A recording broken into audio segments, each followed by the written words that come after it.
everyone, welcome to Christina Cakes It. I'm Christina and today I'm showing you how to make cakesicles.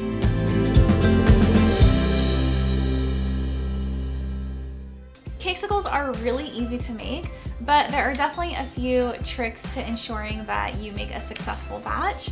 And the reason I know this is because I definitely failed at my very first attempt. And from that failure, I was very frustrated, but I learned a lot of little tricks that I want to share with you guys. So before I get started, I do want to note that I do have my cake pop mixture ready to go, and I'm going to be using candy melts for this. So the method that I'm going to be doing is, I don't really think there's a name for it, but it's where you like paint the silicone mold. There is another method, but the reason that I'm doing it this way is because you get a really clean cakesicle and it has like a shiny surface and they're so pretty. So to get started, I'm just gonna start by actually dyeing my candy melts. So I'm just using bright white, and I really am just using this as like a tiny little accent for my cakesicles, so I don't really need that much of this. And you can obviously buy candy melts that are already colored. However, when I was looking on Amazon, they're like different shipping speeds, and this is actually really simple. So when you're dyeing candy melts, you do need to use Flow Coat if you're using gel food coloring. If you don't use this, your chocolate is going to seize up and it's not going to work. So the ratio for this is 5 drops of Flow Coat to 1 drop of food coloring. And I'm just using a mixture of colors.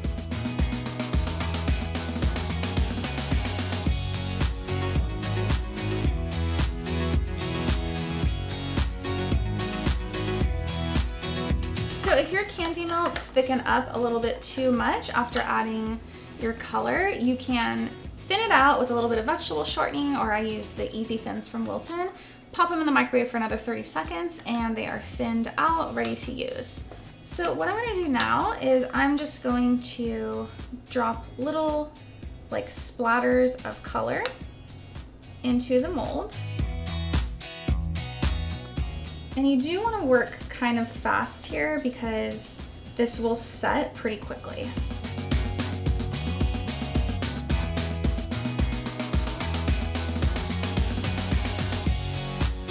So after I have my colors, I'm going to drop a big glob of white chocolate over the color. And from here, I'm going to use a paintbrush to spread this around. And I want this spread around the whole mold.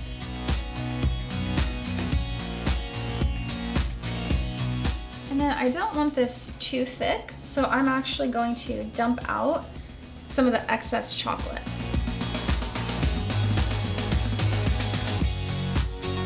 The next step is critical. I actually forgot to do this on my first batch and it was a bit of a disaster. Before the chocolate sets, your first layer, you're gonna insert your popsicle stick. And the reason you need to do this now is because if the chocolate hardens, then it's gonna crack the shell when you put it in later, which is exactly what happened to me. And so from here, we are going to let this set for a few minutes, like 5 or 10 minutes.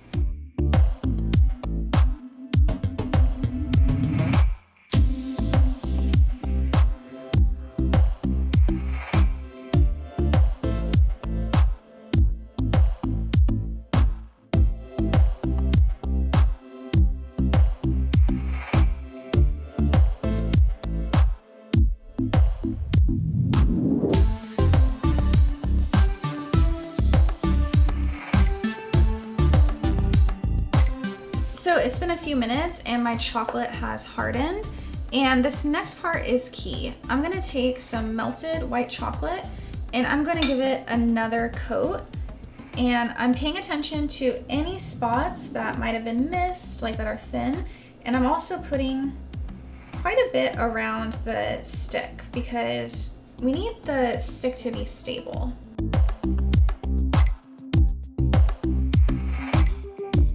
So here is the next really important trick. So I'm gonna pack this with my cake pop mixture before the second coat of chocolate has set. So the reason that I do that is so that it ensures that this isn't gonna separate like the cake pop mixture to the candy melts when I pull it out of the mold. The The other key when you're packing your cake pop mixture is you actually want to try to leave a little bit of room at the top. So like when you flood it with the back layer of candy melts, there's like something for it to cling onto. So leave a little bit of space when you pack your cake pop mixture. And I'm just tucking my cake pop mixture under my popsicle stick. So after I've packed my cake pop mixture in, I'm just going to layer some candy melts on the back of the Cakesicle.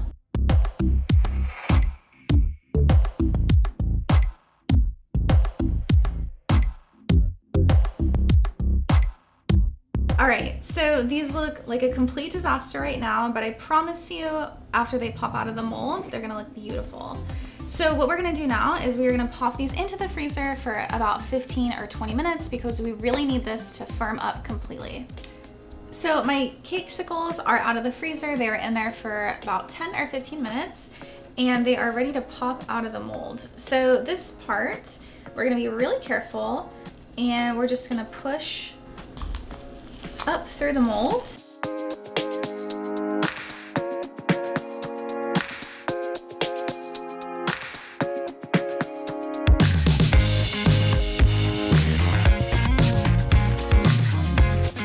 Perfect.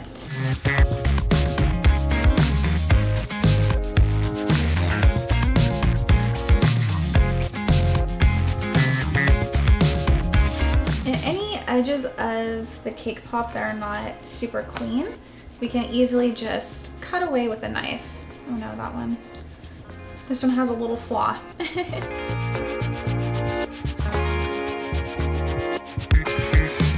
So what I'm doing now is I'm just cutting away any of that excess chocolate just to clean this up.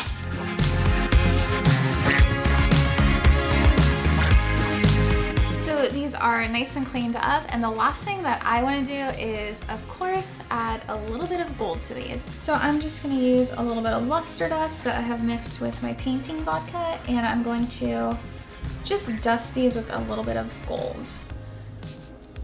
So what I'm going to do is I think I'm going to do like, some of them are going to have a splatter.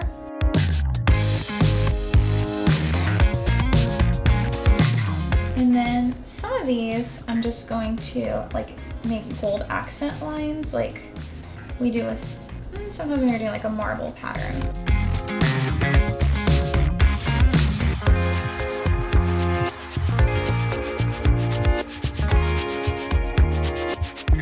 As you can see, Cakesicles are really easy to make, and after you have the basics down of how to make them properly, the design possibilities are endless. I do hope that you guys enjoyed watching me make these beautiful Cakesicles, and if you did, don't forget to give this episode a thumbs up and subscribe to my channel.